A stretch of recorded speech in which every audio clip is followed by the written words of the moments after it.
Hey YouTube, welcome to another video from Colorado Prepper. And the gear you carry in your clothing, in your pockets, is some of the most important gear you can carry.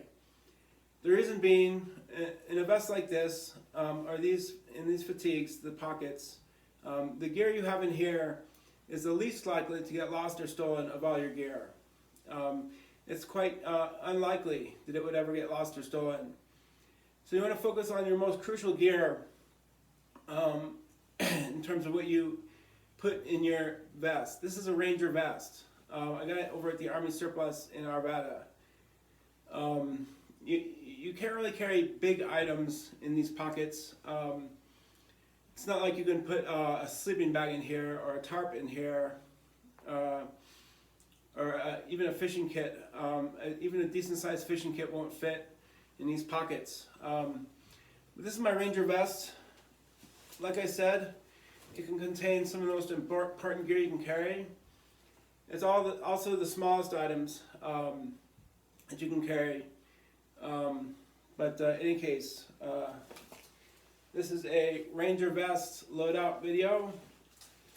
So let's get on to it.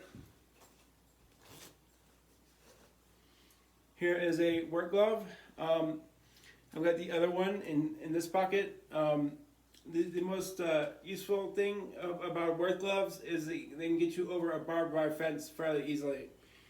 What you do is put your work gloves on and grab the wire and sort of leap up and put your foot on top of the wire and then leap over. But you need the work gloves. I have done it barehanded and it didn't turn out very well. Ended up in the hospital. This is a pair of clean underwear, always good to have. Here's a rather disorganized bundle of cord. Here is a hand crank flashlight.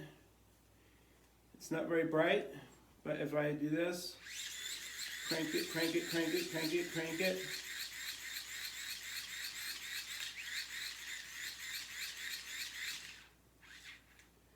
Crank it up and it's really, really bright. It's an LED flashlight, solar powered and hand crank. This is a survival tin. I've been through it in other videos. I won't go through it now. But I put this in a pocket, survival tin. These are 3 shoelaces. Really, really crucial if one of your shoelaces happens to break. And a compass. Let's see if it will point to north. Yep, it does point to north.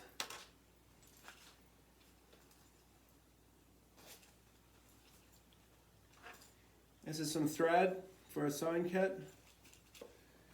These are the needles for the sewing kit.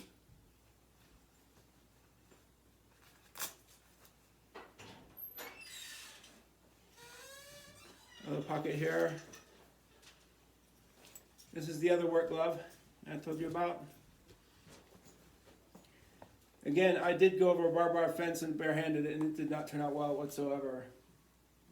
Here's a cotton bandana.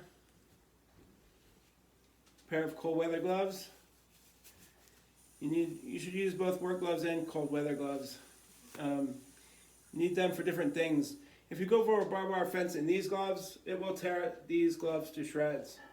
You won't have those gloves for very much longer if you go over barbed wire with these gloves.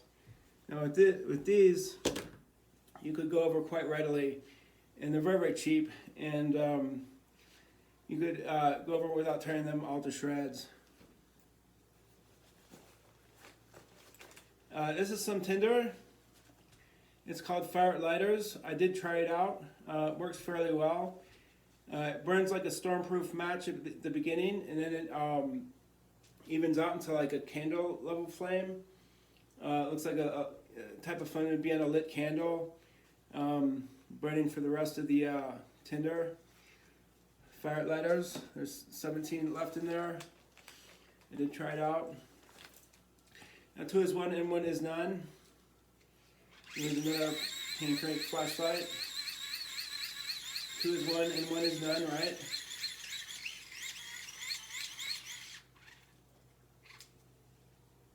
pretty darn light, pretty darn bright, light, bright, whatever. And a AM/FM radio with earbuds. You want to be informed. You have to understand the state of the disaster, whatever it may be. You want to know where it's safe to be, where it's not safe to be, where the distress is, where the social unrest is, or whatever the case may be with the disaster. You want to know what's going on in the outside world. That's why I pack an AM/FM radio. Knife sharpener, even though I've got no knife. They keep it in the basement for me. And a Silcock key for acquiring water. And an extra key to my room.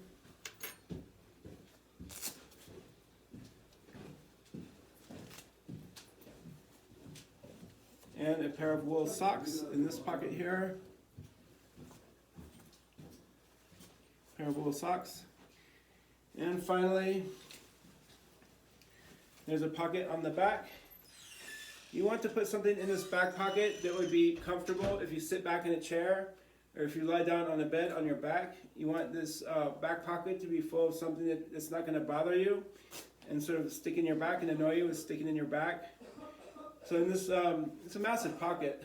It's have the whole back of the vest. But in there I've got this knit cap and I've got an empty pillowcase.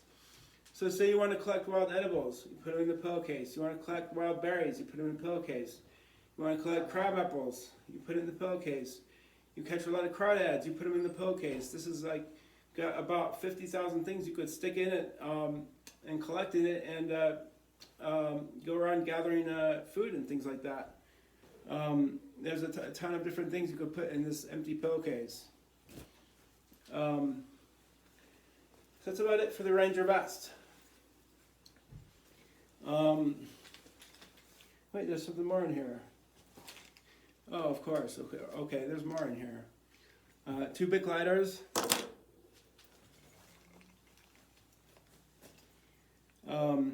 Third Bic lighter. And these are batteries for the radio. I kind of overdid it on the batteries. These are all batteries for the radio. I must have about 10 in here. Yeah, I kind of overdid it with the batteries.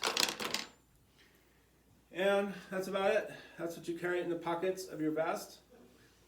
The gear that is least likely to get lost or stolen from you. It'd be very, very difficult to steal or lose the gear that's in your vest pockets. So you have to keep your most crucial gear on your person, in your fatigues, in your vest, in your pockets. I'll just show you all the stuff that was in my vest pockets. So you can see it all there. In any case, now I know that you can't really walk around your job. Most people can't walk around their job looking like this, wearing a vest like this, wearing fatigues like this. You can't wander around your workplace dressed like this. But what you can do is load up a vest, load up a pair of fatigues, stick them in your work desk. Stick them in your work desk. Go stick them in your car. A fully loaded vest with fully loaded fatigues. Stick them in your car. You know, you don't have to wear them to work. You can just keep them in your workplace. Drive home and carry them with you home. Then put them in your basement at home. Just keep them around. Just load up a vest. Go to Army Surplus and get yourself a vest. Load it up. Load up a pair of fatigues, and you're good to go if something should happen and the shit should hit the fan. In any case, and you know, here's to prepping without weaponry. I've been prepping without weaponry for over a year now, and a lot of guys out there think if they can't buy a gun and possess a gun because of mental health certifications or because of felonies, they think they can't prep. I think I've shown them wrong. I can easily prep with all kinds of things and be way more prepared than your next guy, even though I've got no guns, no blades. I do have blades. They keep them in the basement for me here at this group home. But I've got no guns. And I have mental health certifications, probably about a dozen at least. So there's no way for me to legally acquire a firearm. But I can still prep. I've been prepping for going back to 2013, about 8 years. I've been prepping all this time with no firearms. So in any case, just a little aside there.